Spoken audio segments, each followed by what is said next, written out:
SCUM for Puppets. Welcome to SCUM for Puppets, a series where I work on explaining everything SCUM has to offer in a simple, digestible way. I will do my best to provide a breakdown of all the ins and outs of SCUM while making it enjoyable to learn and easy to understand.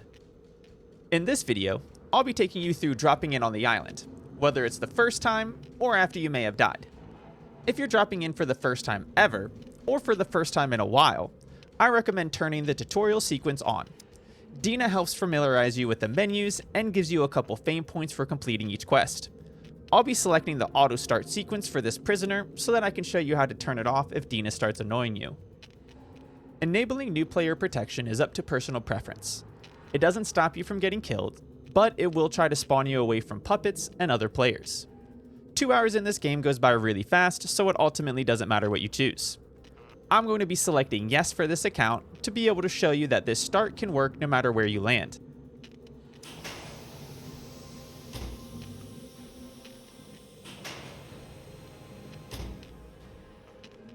Based on the server you're playing on, you'll either spawn directly on the ground or you'll drop in from the sky.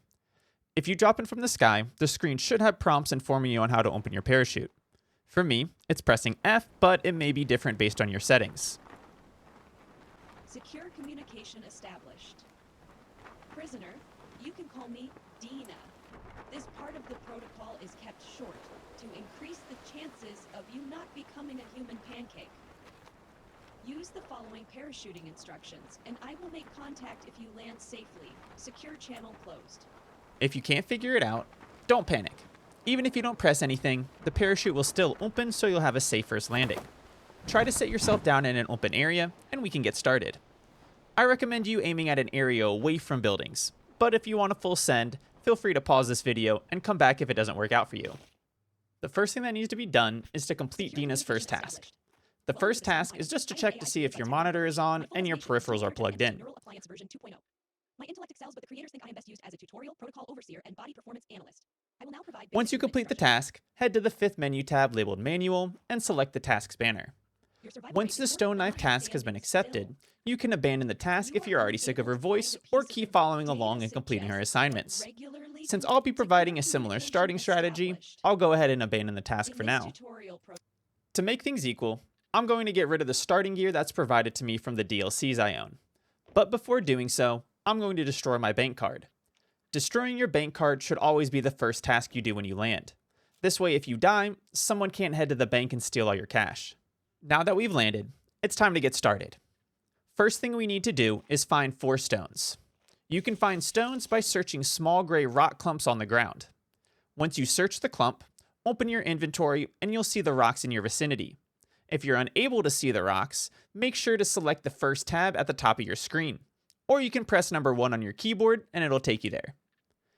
Since I only have 3 rocks, I'm going to pick them up and to try to find a 4th.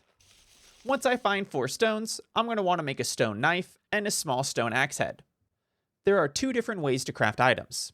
Option 1 is to go to the crafting tab, select the stone knife or axe head, then click craft in the bottom right. This option is the best way to craft items if you're still learning what each item requires. If the item has a red box over it, you have no items required to craft it. If it's yellow, you have some of the items, and if it's just a gray box around the item, it means you can craft it and have the required materials. I'm going to craft a stone knife using this method. You'll notice that the game auto-highlights 2 small stones and uses them to craft the knife. I'll place this knife in my pants for now. Option 2 requires a bit more game knowledge. This is done by highlighting items from your inventory or vicinity with left click, then right-clicking one of the highlighted items and selecting the craft you wish to make. When right-clicking, it will show you all the options you can make with the selected items. Here you can see both the knife and the small axe head are able to be crafted. I'll craft the stone axe head now. If at any point you wish to cancel the craft because you didn't mean to make it, click the circle in the middle of your screen and it will cancel the action. This will be important to remember later for eating, drinking, and farming. Now that both items are crafted, I'm going to drag the knife into my hands and put the axe head in my pockets. With both items in your possession, jog over to the nearest bush and cut it down. If you put the axe head in your hands earlier, you will have dropped it when you started cutting the bush. That's okay, either leave it on the ground or drag it into your pockets for now. The next task will be to craft a branch rope in order to finish making a small axe. Thanks to medium survival, this prisoner only needs 4 small sticks in order to make a branch rope. If you have no skill in survival, it takes 6 sticks to make a rope. Since I only have 3 small sticks, I need to find more in order to make my rope. If there are any long sticks left over on the ground, you can right-click them and cut them into smaller sticks. If you don't have any long sticks, simply cut down another bush. Now that I have some large sticks, I'll cut one of them into small sticks. This action can only be performed by right-clicking the large sticks and selecting the option to cut into small sticks. Once you have enough small sticks, craft the rope by selecting enough small sticks in the vicinity, right-clicking and selecting Craft Branch Rope, or by opening your crafting menu, scrolling down to Tools and Miscellaneous, selecting the rope icon, and clicking Craft. Once the branch rope has been made, it's time to craft a small axe. Scroll back up, select, and craft the stone axe. Or you can select the rope, axe head, and any stick, right-click, and craft the stone axe.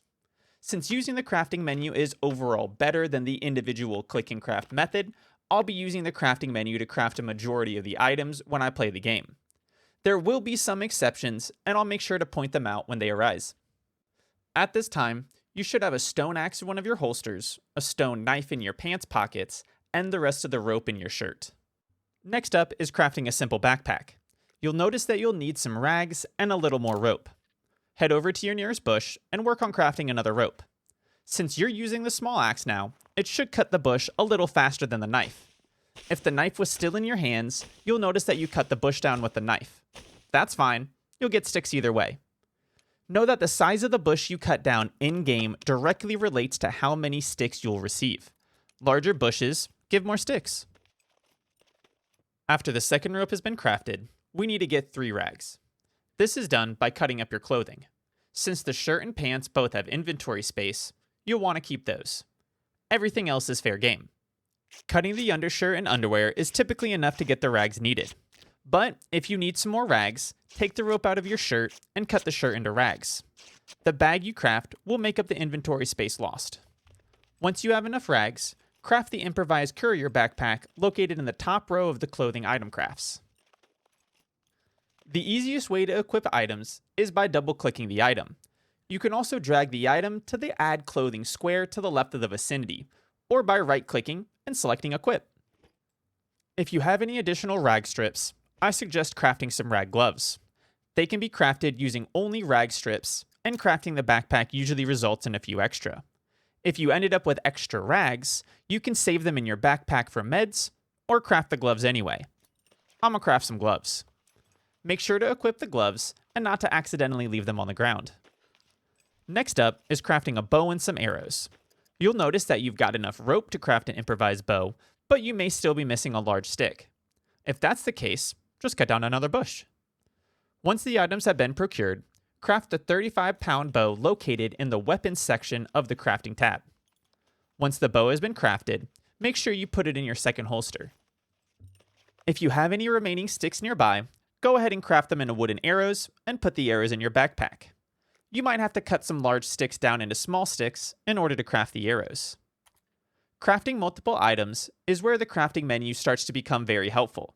Instead of having to right-click each stick, crafting one arrow, and repeating for all the small sticks, you only need to select the wooden arrow from the ammunition crafting section and select Auto Craft. This will keep crafting arrows until there's no more sticks around. There are 2 ways you can auto-craft items. Either select auto-craft by using the button on the bottom, or right-clicking the item you want to make and selecting auto-craft from the drop-down menu.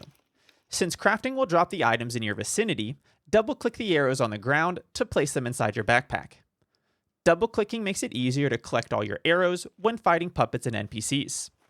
Aim for having 10 plus arrows before you head out. Whenever you spawn, I recommend getting yourself set up like this. Crafting the stone axe is optional, but it provides you a stronger melee weapon in case you run out of arrows. The stone axe also allows you to cut down some trees in case you wanted to get into base building right away. Let's do a final gear check to make sure we got everything. There should be a stone axe and bow located in your holsters, and a stone knife located in your pants. You should also have an improvised courier backpack equipped with 10 plus arrows and leftover rope in it. In addition, you might have some leftover rags in your backpack or rag gloves equipped. Alright prisoners, adventure is out there. If everything checks out, let's get moving. I want to thank you for tuning into another SCUM for Puppets tutorial. Hopefully these videos will help make SCUM a little easier to learn. I appreciate you taking the time to watch, and make sure you check out the next one.